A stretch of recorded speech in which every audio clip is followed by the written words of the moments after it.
Buenos días, vamos a empezar con esta parte de la capacitación de dengue.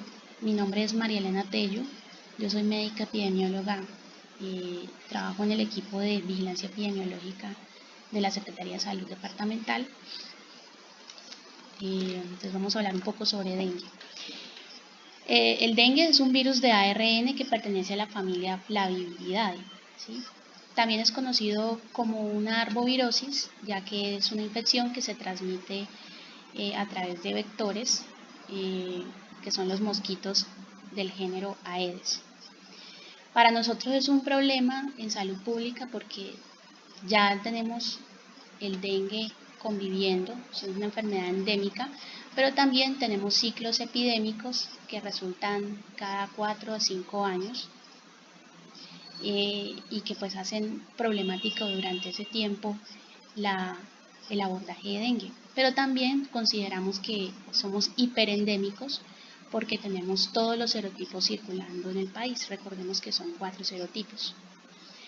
La última epidemia propiamente de dengue que vivimos fue en el 2010 y también hubo un aumento de casos notificados cuando se introdujo ECA, porque es uno de los diagnósticos diferenciales de dengue. Recordemos que también es un problema de salud pública porque además de tener los 4 serotipos, tenemos el vector presente en más del 90% del territorio nacional, es decir que estamos en riesgo de que nos pique un zancudo y además de eso tenemos todos los serotipos circulando, entonces por eso se convirtió en un problema de salud pública. El Valle del Cauca históricamente ha aportado una importante cantidad de casos cada año. El año pasado, a la semana 51, el Valle quedó en el 7º lugar en la notificación nacional y en específico la ciudad de Cali, que es una de las que más reporta casos, quedó en 3er lugar de notificación. O sea que para nosotros en el Valle del Cauca es realmente una infección que es notable. Sabemos que el diagnóstico puede ser difícil porque es muy variable, puede ir desde una sintomatología leve, autolimitada, hay personas que no se dieron cuenta que tuvieron dengue, hasta formas mucho más graves que incluyen hemorragias, shock y muerte. Además de eso, pues hay otras enfermedades febriles prevalentes en la región que se pueden parecer a dengue, no solamente flavivirus como Zika o chikungunya, sino también parasitosis como malaria. Es un diagnóstico diferencial que hay que tener en cuenta, entonces a veces se puede volver difícil el abordaje de un paciente con sintomatología febril aguda, con tantas opciones diagnósticas. Las pruebas de laboratorio son importantes para el apoyo en el diagnóstico, sin embargo, tienen bastantes limitaciones y entonces más adelante vamos a explorar un poquito eso. Aquí lo que les quería mostrar es que nosotros pues aportamos importante cantidad de casos al país. En el 2017 tuvimos una incidencia de 112 casos por cada 100.000 habitantes y ustedes ya se reconocerán en los municipios donde estén en este momento. Hay algunos que tienen una actividad de notificación importante.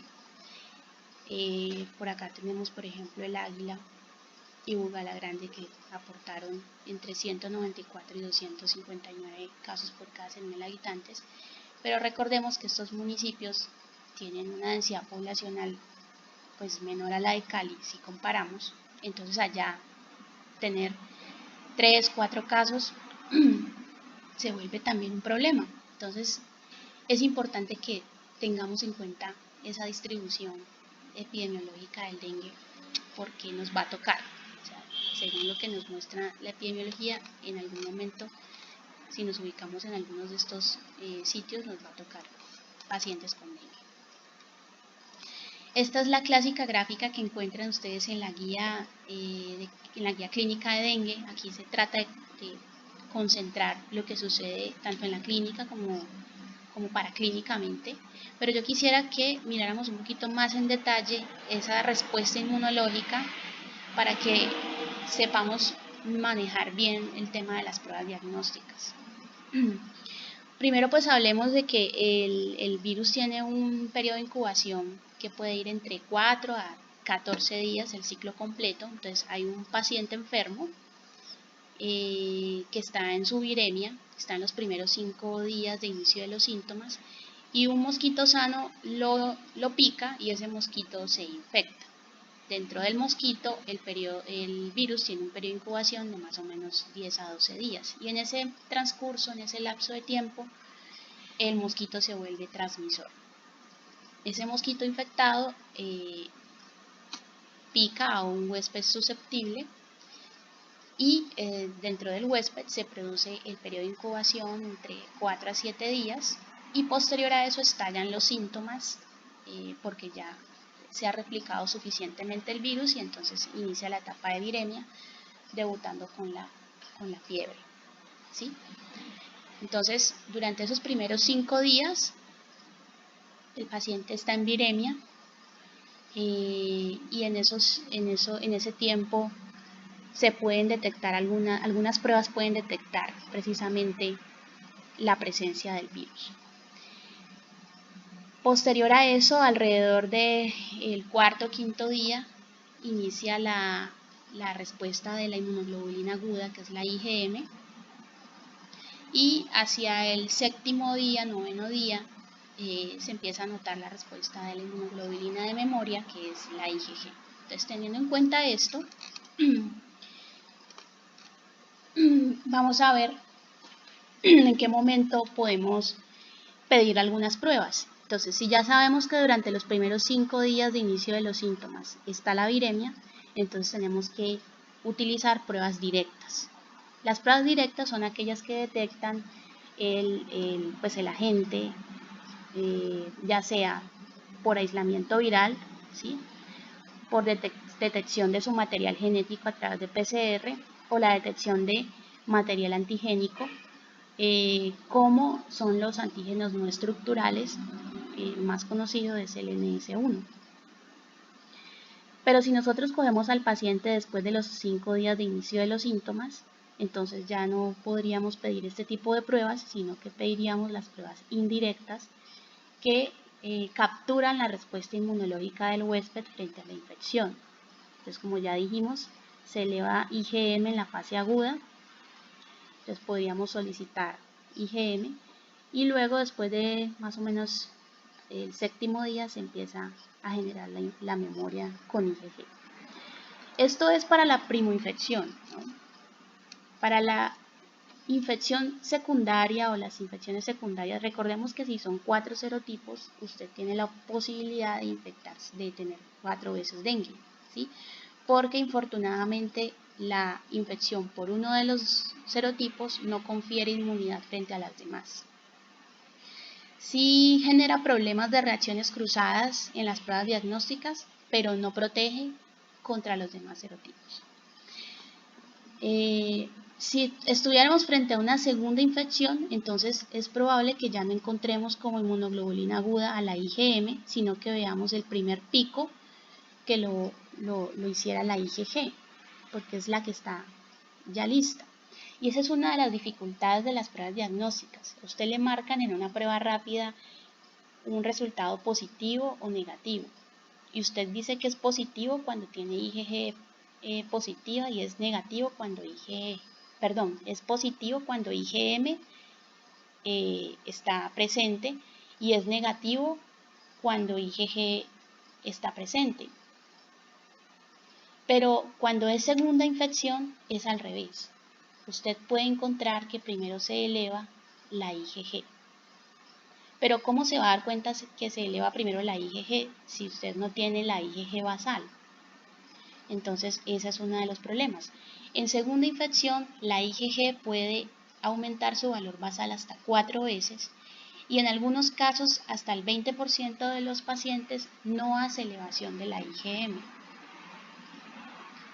Entonces, es importante tener en cuenta que en segunda infección, la IgG es la que puede comportarse como inmunoglobulina aguda.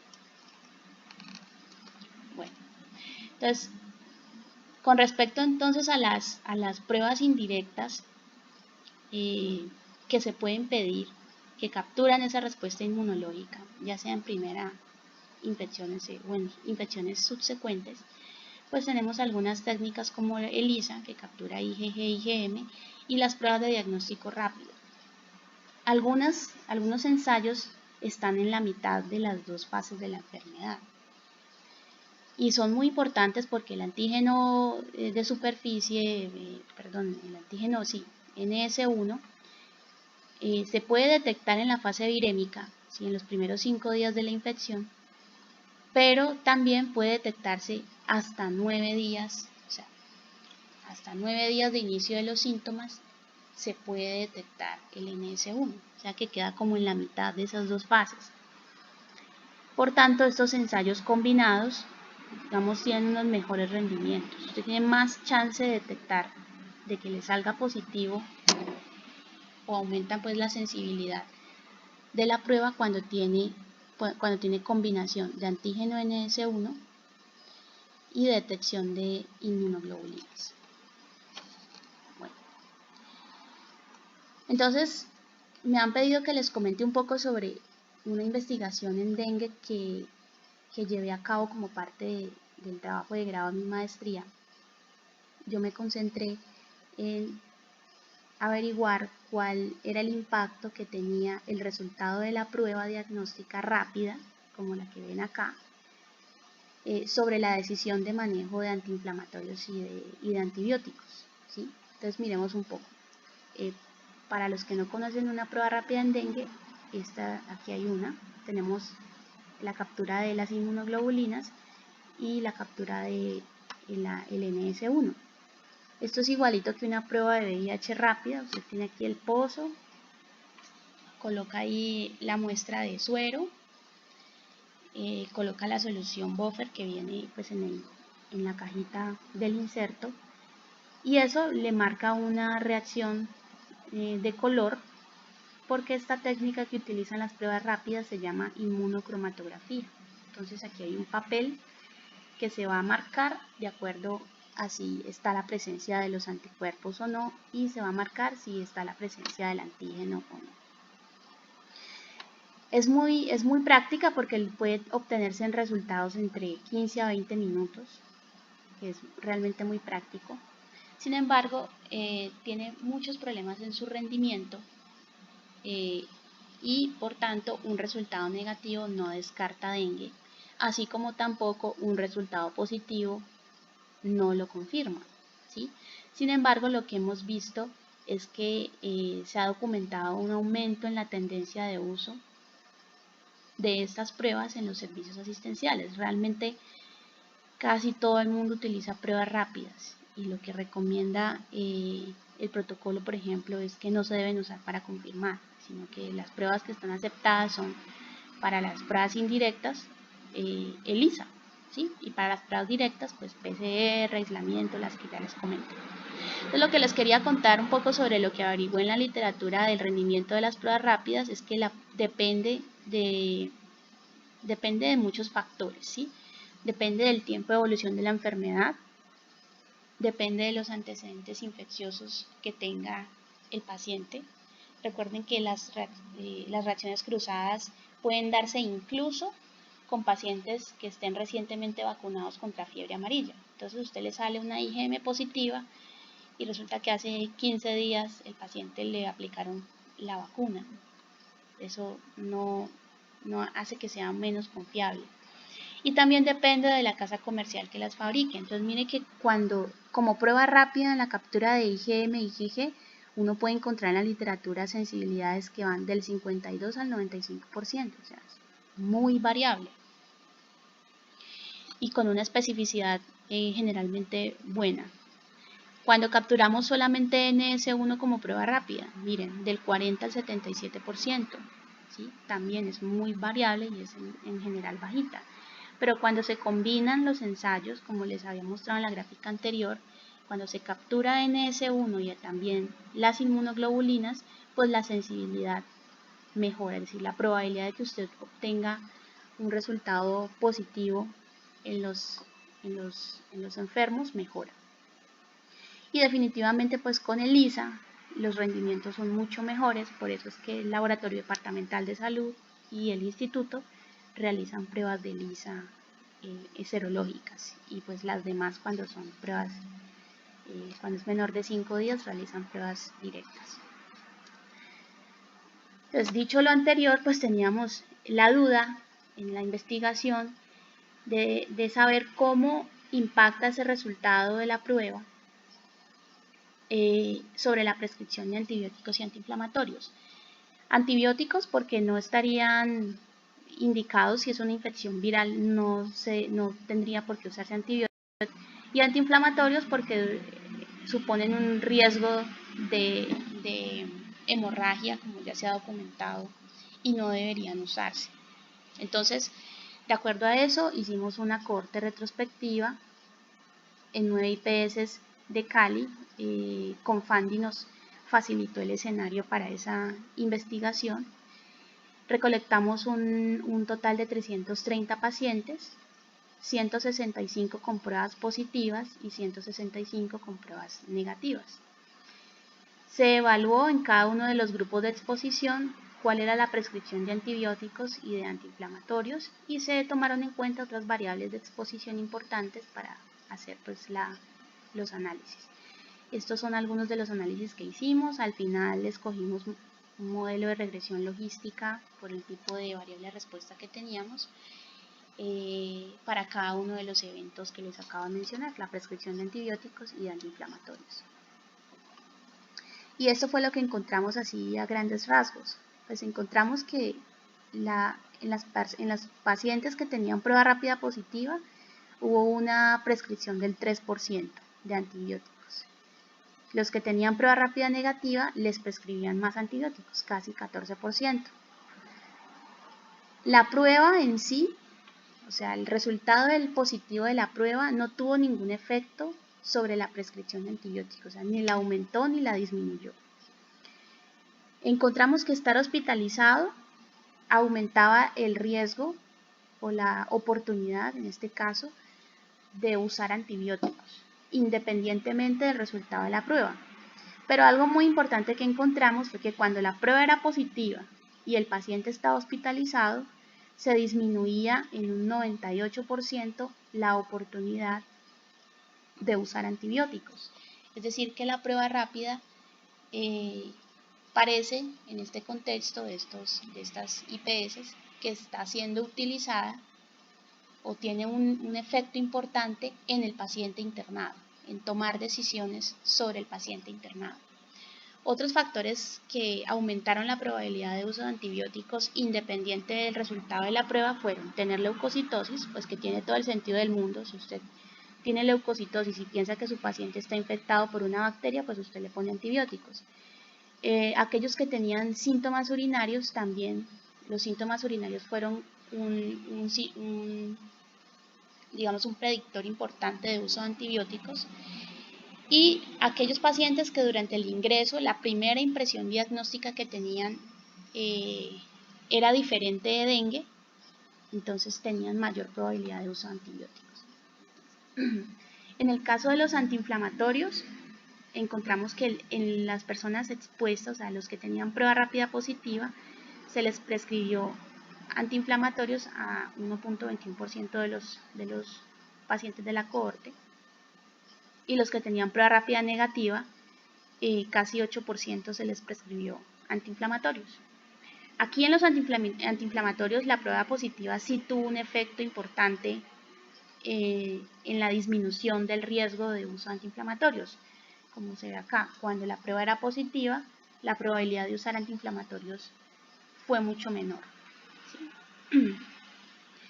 Y otra variable importante que encontramos fue las comorbilidades. Quienes tenían comorbilidades, independientemente del resultado de la prueba, tenían mayor probabilidad de uso de antiinflamatorios. Esas comorbilidades que encontramos fueron sobre todo las respiratorias y las reumatológicas, pues que tiene también mucho sentido. Un paciente que tiene un antecedente de asma, que llega con un síndrome febril y que tiene probablemente dificultad respiratoria, pues usted le pone un corticoide o le pone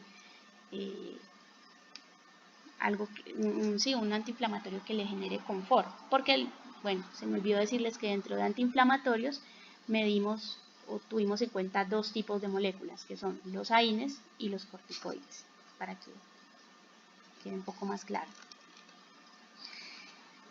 Y aquí hay un resultado importante que quisiera destacar dentro de todo el estudio, y es la frecuencia de uso de ciertas moléculas que medimos. Entonces, bueno, de los antibióticos lo que encontramos es que, bueno, la mayoría de los antibióticos fue usado en los no expuestos, o sea, los que tenían prueba rápida negativa, y la mayoría usaron penicilinas. Este estudio no evaluó la pertinencia del uso de estos medicamentos, así que eso sería como para mirar en futuros estudios si era adecuado o no usar ese tipo de moléculas. Pero lo que me llama la atención acá es el uso de dipirona. Entonces ustedes ven que la dipirona solamente se usó en el grupo de los no expuestos, es decir, en el grupo de los que tenían prueba negativa. Los que tenían prueba positiva no se les prescribió nunca dipirona. Pero eso es llamativo porque la prueba rápida, ya les he explicado, no es perfecta, ¿sí? Y aquí hay una proporción de pacientes que probablemente eran falsos negativos y en los que el uso de dipirona pues podría haber sido riesgoso. Pero entonces, al parecer, el hecho de que la prueba fuera negativa les daba como una especie de tranquilidad para prescribir dipirona, ¿sí? Y lo que queremos dejar en el mensaje es que la prueba rápida tiene problemas de rendimiento, que tiene muchos factores que la influyen, y que la prueba rápida le salga negativa no significa que el paciente no tenga dengue, ¿sí? Entonces, la prescripción de dipirona según la guía de clínica de dengue debería usarse en segundo y tercer nivel de atención, ¿cierto? Y manejando pues el riesgo-beneficio, porque dipirona sí está ampliamente asociado a problemas hemorrágicos después. Entonces, teniendo en cuenta esto, pues vamos a ver entonces cómo deberíamos diagnosticar dengue, ¿no? Como ya les había dicho al principio, las pruebas de diagnóstico son importantes, nos apoyan en el diagnóstico, pero aquí lo que manda la parada es la clínica, ¿sí? Nosotros no podemos desconocer la clínica porque las pruebas, como ya vimos, tienen muchos problemas. Entonces vamos a mirar un poco las definiciones de la enfermedad para que tengan un poquito de claridad y qué se espera que se escriba en la historia clínica, que es una de las cosas importantes. Bueno, entonces según el protocolo de vigilancia epidemiológica, un caso probable es un paciente que procede de un área endémica, es decir, ya vimos por epidemiología que nosotros somos un área endémica, que cumple con la definición de caso para dengue con signos de alarma o dengue sin signos de alarma o dengue grave, ¿sí? Ahora, ¿cómo se define dengue con signos de alarma, dengue sin signos de alarma, dengue grave? Entonces, tenemos una enfermedad febril aguda menor de 7 días en la que se observan 2 o más de las siguientes manifestaciones. Y lo que les quiero contar acá es que la ficha epidemiológica es muy amigable, porque si usted no se acuerda de todos los de la clasificación sin signos de alarma, con signos de alarma, pues es muy simple. Usted vaya a la ficha, que es la 210, y mire, y usted marca los cajoncitos y ahí mismo le está diciendo, si usted solamente marca los síntomas del primer cajoncito, pues es un dengue sin signos de alarma. Recuerde que debe tener obligatoriamente fiebre y 2 o más de las siguientes manifestaciones. Entonces puede tener fiebre, cefalea, dolor retrocular, y si solamente tiene esto, pues es un dengue sin signos de alarma. Si además de tener esto, usted le dice al paciente que tiene dolor abdominal, que tiene diarrea, usted lo ve somnoliento, que tiene cualquiera de estas características, entonces es un dengue con signos de alarma. Y si además de eso el paciente ya tiene signos de shock, tiene pues hemorragias importantes, extravasación de plasma, entonces ya sabe que tiene un dengue grave, ¿sí? Entonces lo que queremos que ustedes tengan en cuenta es que la ficha es muy amigable para que y les ayuda incluso a definir la enfermedad si tienen un poco de problemas o están muy ocupados en su servicio. Bueno, entonces ese es el dengue probable, ¿no? Que todos deberían entrar pues como dengues probables hasta que no se tengan pruebas confirmatorias. Ahora, el dengue confirmado por laboratorio es un caso probable o una mortalidad por dengue confirmada por alguno de los siguientes criterios, que son las que ya les dije. Pruebas directas, o sea, las que se hacen en menos de 5 días de inicio de síntomas, PCR de aislamiento viral, o pruebas indirectas, pero con tecnología de ELISA, no con pruebas rápidas. Y el protocolo es claro y dice que las pruebas rápidas no confirman ni descartan, sino que están ahí para hacer una orientación. Y como ya les mostré en los resultados de mi tesis,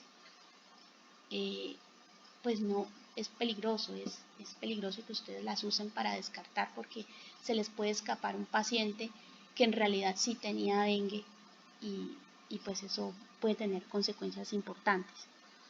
Otra forma de definir la enfermedad es por nexo epidemiológico. Cuando yo tengo un caso confirmado en mi hospital y tengo además alrededor otras personas con un síndrome febril muy parecido, que serían casos probables, en un área de 200 metros alrededor de donde habita esa persona,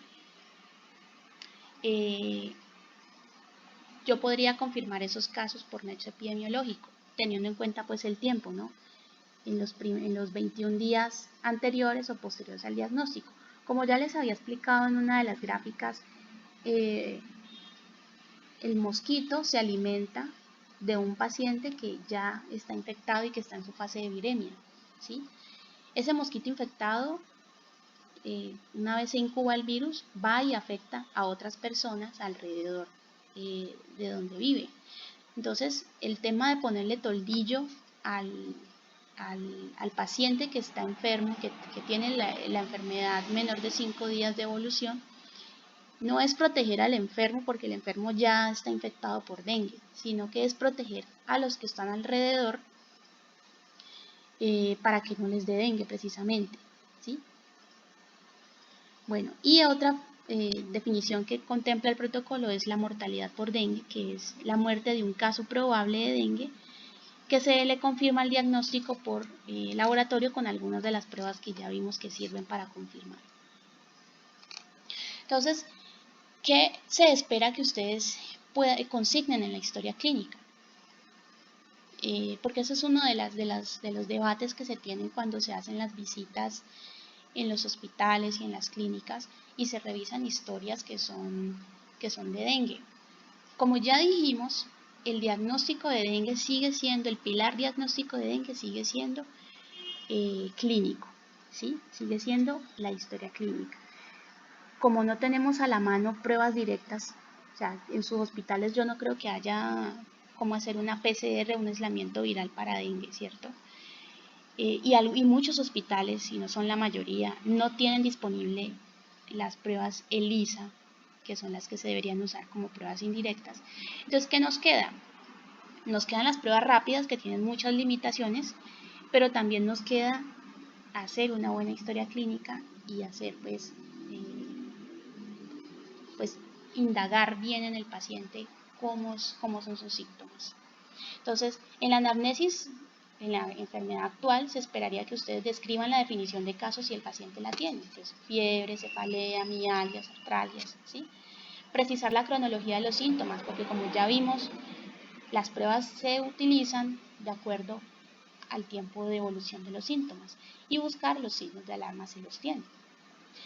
En los antecedentes esperamos que ustedes puedan establecer si el paciente pertenece a una población de riesgo, los menores de 5 años o más los menores de 1 año, los adultos mayores de 65 años, las mujeres embarazadas, personas que tengan algún tipo de inmunosupresión, que ustedes puedan establecer claramente ese paciente si pertenece a un grupo de riesgo.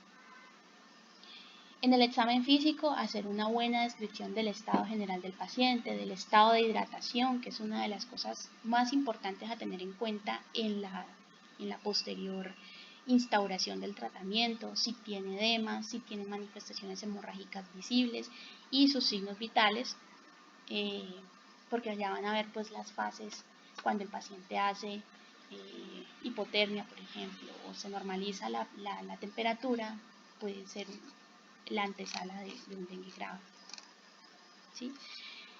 Evaluar si hay signos de dificultad respiratoria, si se pueden determinar signos de derrame pleural pericárdico con dolor, dificultad respiratoria, como ya les dije, y si tienen la posibilidad de hacer algunos paraclínicos como una radiografía de tórax, bueno, sería maravilloso si tienen esa posibilidad.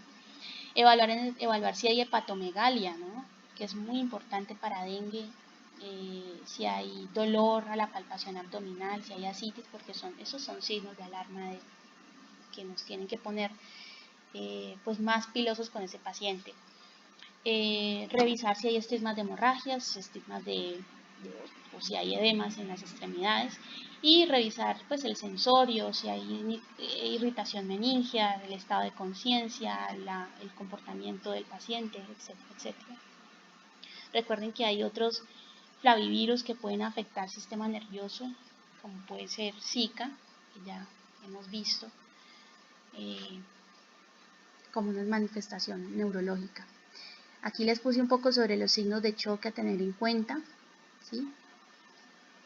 Eso está en la guía clínica de dengue y ya les hablarán un poco más adelante sobre esta clínica en las fases de la enfermedad. Bueno, la guía también nos invita a hacer la prueba de torniquete. Esta prueba es para pues, investigar si hay fragilidad capilar, ¿sí? Que pueda hablarnos sobre hemorragias o el riesgo de hemorragias en el paciente. Lo que ustedes hacen es pues, hacer un cuadrito en el antebrazo del paciente de 2×2, lo marcan con un marcador, calculan la presión arterial media, ¿cierto? Aquí les puse la formulita. Y pues en el brazo del paciente insuflan el manguito hasta obtener esa presión arterial media y la mantienen por 5 minutos en los adultos y 3 minutos en los niños, o hasta que aparezcan las petequias o equimosis en la zona que ustedes han marcado.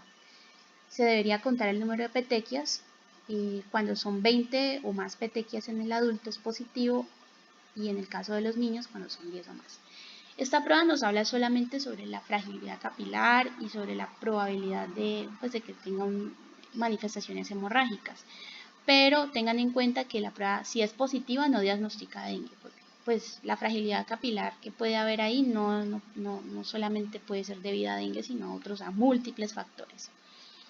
Tampoco si le salen más petequias, no clasifica su gravedad, ni estamos hablando de que sea un dengue grave solamente por eso, ¿sí?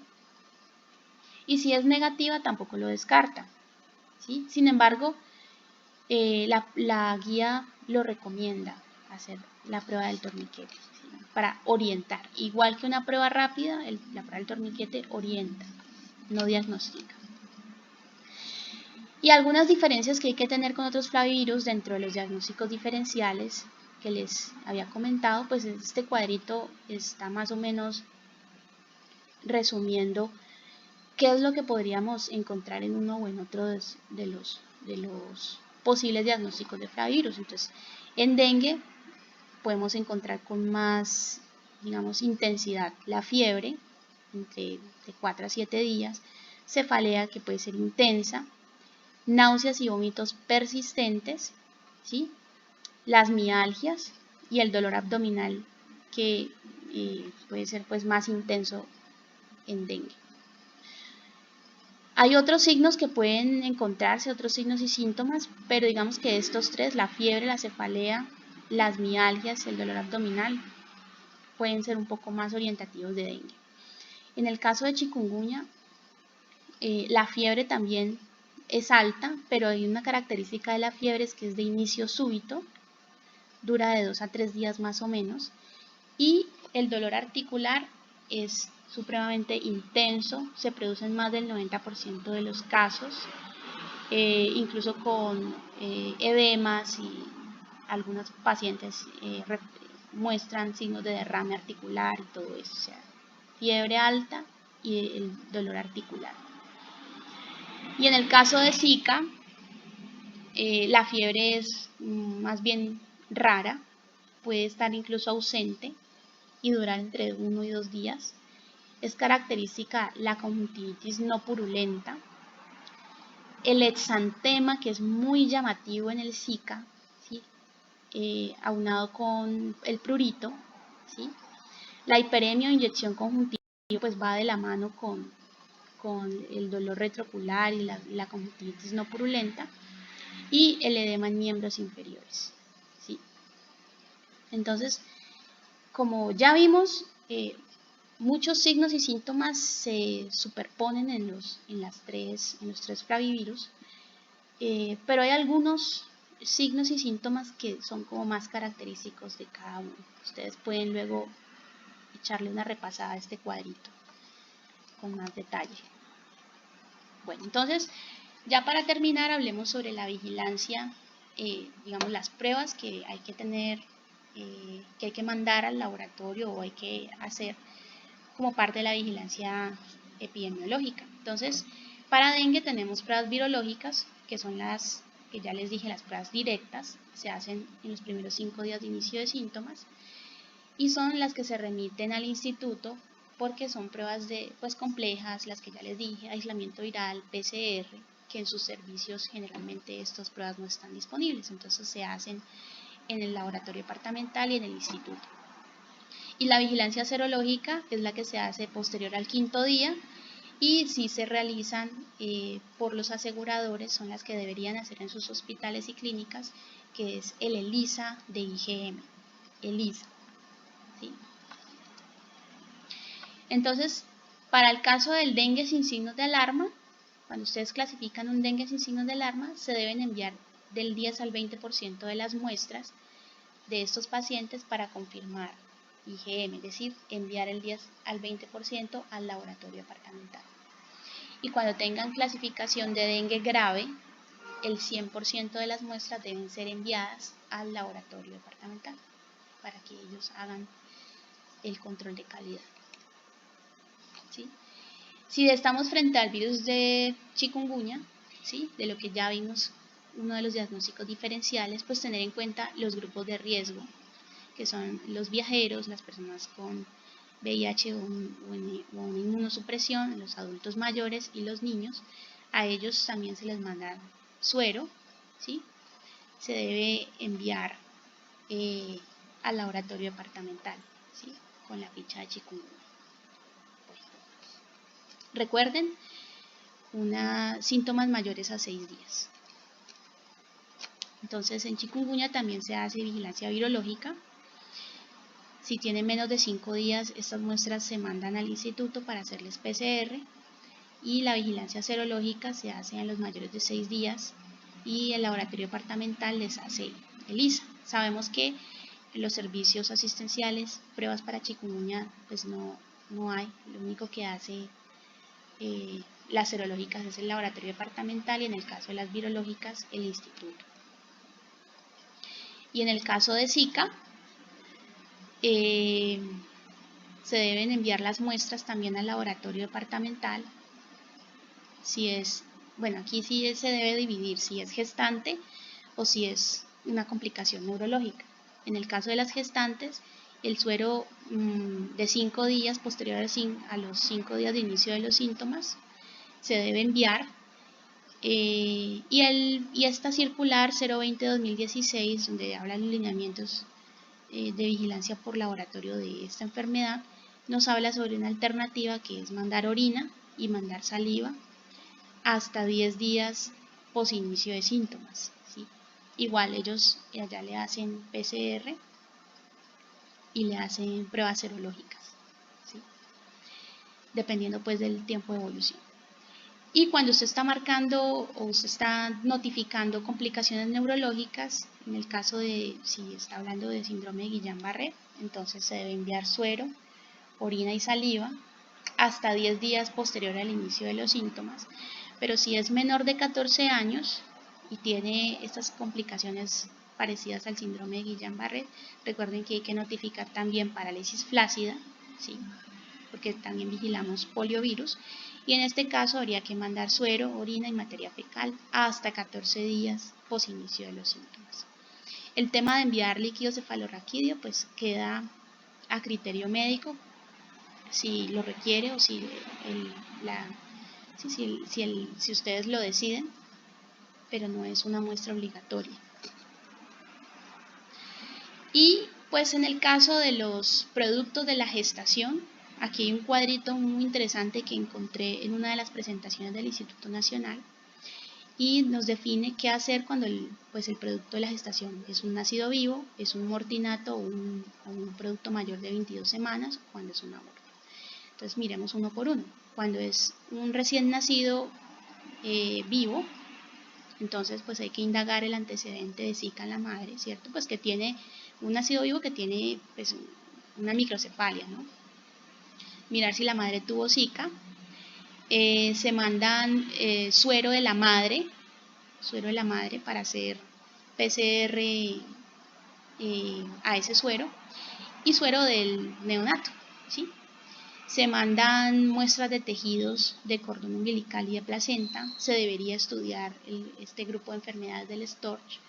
Se debería pues enviar un cariotipo, documentar esa microcefalia con imágenes, ¿sí? Y enviar pues a los especialistas adecuados, neuropediatría, pediatría, genetistas, ¿sí? Para que hagan el estudio y se descarte pues que no sea una de estas enfermedades de este grupo infeccioso. Bueno. Si es un mortinato o un producto mayor de 22 semanas, se indaga igual el antecedente de Zika en la madre, se le manda la suero de la madre al laboratorio para que sea procesado por PCR. Se obtiene suero del producto, si es posible, suero del mortinato o del producto mayor de 22 semanas.